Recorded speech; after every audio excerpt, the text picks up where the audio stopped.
Hi everyone, my name is Landry Martin and this is Creative Discussion number 1. Today I'll be discussing the results of 2 implicit association tests, or IATs, that I took.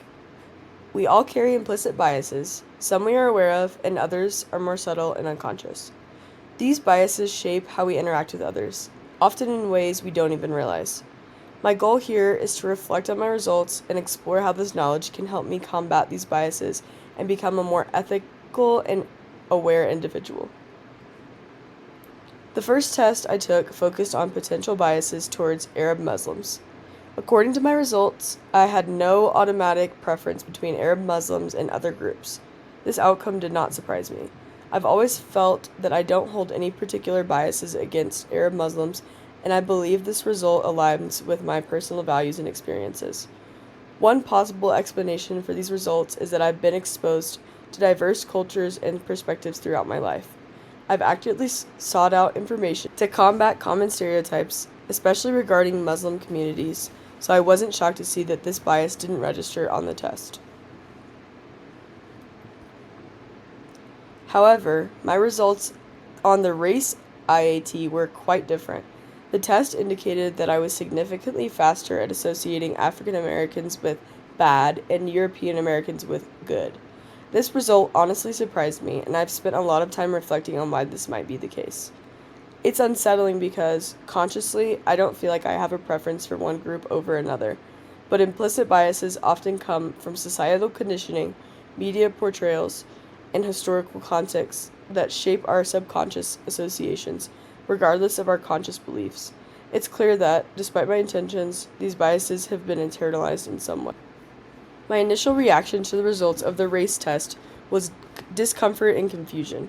I had to confront the reality that, despite my personal belief in equality, I still carry unconscious biases that influence my perceptions. This result has prompted me to think critically about the subtle ways these biases may affect my interactions and judgments, even if I'm unaware of them. On the other hand, I felt a sense of validation from the Arab Muslim test, which confirmed my belief that I've made progress in challenging those specific biases.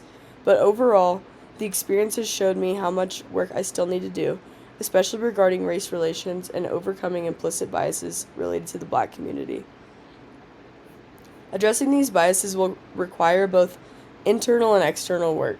Internally, I need to continue reflecting on where these unconscious biases come from and actively unlearn them.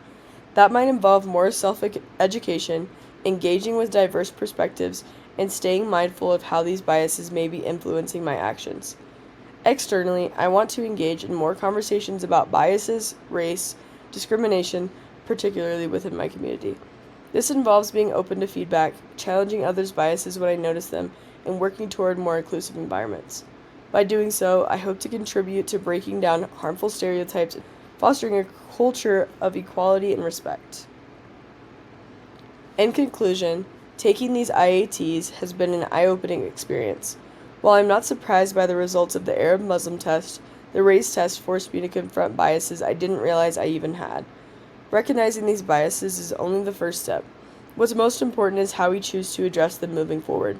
I now feel more motivated to continue the personal work needed to combat implicit biases, not only for my own growth, but also to contribute positively to the broader community. Thank you so much for coming to my TED Talk. Hope you all have a good night.